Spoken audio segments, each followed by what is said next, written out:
आज दिनांक 17 अगस्त 2025 को गृह राज्य मंत्री हर्षभाई संघवी की पहल पर भैस्तान पुलिस स्टेशन में थैलेसीमिया पीड़ित बच्चों के लिए रक्तदान शिविर का आयोजन किया गया। सूरत पुलिस कमिश्नर के आदेशानुसार और डीसीपी जोन 6 राजेश परमार की उपस्थिति में यह कार्यक्रम संपन्न हुआ।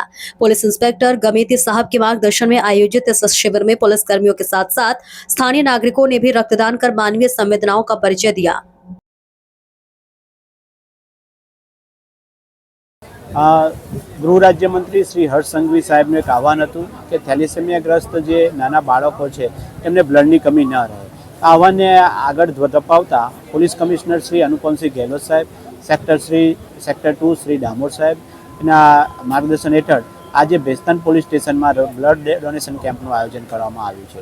અત્યાર સુધીમાં અમારે ટોટલ 230 બોટલો એકત્ર થયેલી છે તથા 1100 બોટલનો અમે ટાર્ગેટ રાખ્યો છે। ઓવરઓલ ઝોન 6 માં છેલ્લે રક્તદાન પખવાડિયું જે ચાલી રહ્યું છે તેમાં ટોટલ અત્યાર સુધી 1550 બોટલો એકત્ર થઈ ગઈ છે। અત્યારે પણ ડુમસ વિસ્તારમાં પણ ચાલે છે, ત્યાં બીચ ઉપર અમે અત્યારે બ્લડ ડોનેશન કેમ્પ કરી રહ્યા છીએ।